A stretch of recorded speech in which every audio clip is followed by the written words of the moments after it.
Baum have just released their loudest and most aggressive guitar. Let's talk about it.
My name is Jennison, and I'm thinking about guitar, and today we're taking a look at the Baum Savage. Now, as the name would imply, the Savage is Baum's most aggressive guitar shape to date, but if you're unfamiliar with Baum guitars, they're a Danish brand who are known for beautiful mid-century aesthetics, as well as making all of their own pickups and hardware designed entirely in-house, and this really is where these guitars shine. There are also a load of player-forward design appointments that we're going to talk about in just a second, but before we get all nerdy about the specifications, let's take another listen to this guitar played in a variety of styles through a variety of rigs.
So now we've heard some examples of what this guitar can do, let's talk more about the specifications, beginning at the headstock.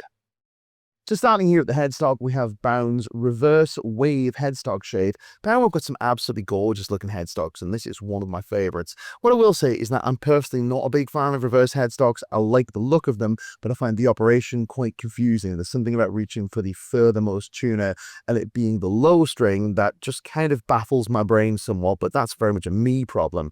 And this really matches the guitar's aggressive design aesthetic. You have the Savage logo up here, 2 string trees, and we have 6 in a row Baum branded tuners. Now these are again spec'd entirely in-house and designed by the Baum team. The 18:1 ratio, super smooth. The buttons, while they look quite standard, feel very, very nice under the hand. And we can also get a good look at the roasted maple neck across the back here. Now, this is something that is common to my knowledge, all Baum guitars, finished in this beautiful tactile satin. It is super, super stable. Maple necks have a certain snappiness to them that we like, but more than anything, this is going to remain absolutely rock solid as you move from climate to climate. Say, for example, you live in a cold area and maybe you're moving into a hot rehearsal room, your guitar's neck is not going to move. Or if you're a traveling musician going from, say, a dry climate to a humid climate, roasted maple will stay rock solid for you. Now let's flip it over and take a look at the fretboard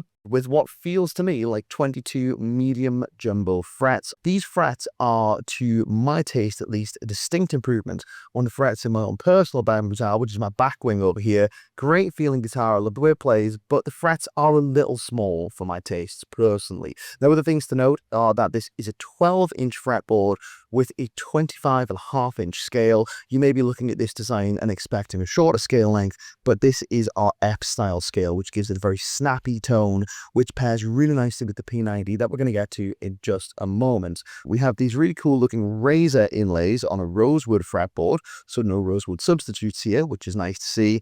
And this Savage specific logo on the 12th fret, which is poking out on the 11th and 13th, looks very cool indeed. Up here on the top horn, here is another very nice appointment. We have a strap lock. Now these are as standard on Baum guitars, and it's a little thing, but these are the universal shallow style strap locks that we'll all use on all of our guitars, I'm certain. And it's nice to see Baum including these as standard rather than you having to retrofit them. It's a little thing, but it just goes to show you that these guitars are designed with players in mind. Now, turning our attention to the body, we have this very exciting offset shape, which is finished in this antique white, although other finishes are available. I'll flip it over and show you the back. We have a 4-bolt neck join and this neck plate denoting this guitar as part of Baum's VEGA series, which is their more affordable line of guitars. We have a single control cavity down here, but nothing else going on the back. There's no through body stringing, just a big solid slab of mahogany, which is nice. We turn our attention back to the front.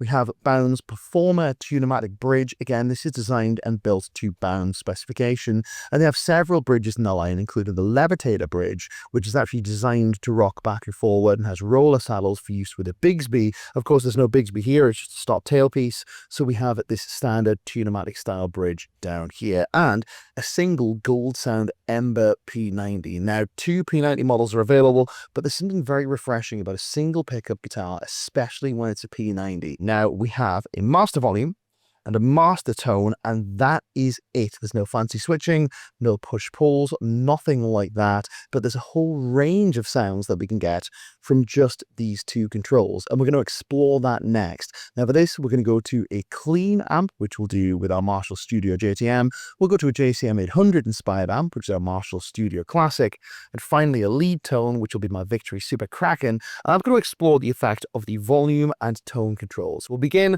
with an exploration of the tone control, but we'll back it down by about 1/3, and then we'll back it down most of the way and then turn it all the way off to see what happens in that critical last part of the pot's treble. And then I'll do the same thing with the volume control. Let's take a listen to that through 3 different amps.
So there you go, folks. That's been a look at the Savage from our friends at Baum. This guitar, as we previously mentioned, is Baum's most aggressive instrument to date, and that single P90 absolutely howls. It sounds great with fuzz, it sounds fantastic for driving a Marshall-style amplifier or screaming with a high-gain lead tone, but it's also capable of considerable subtlety and touch dynamics, especially through a vintage clean tone.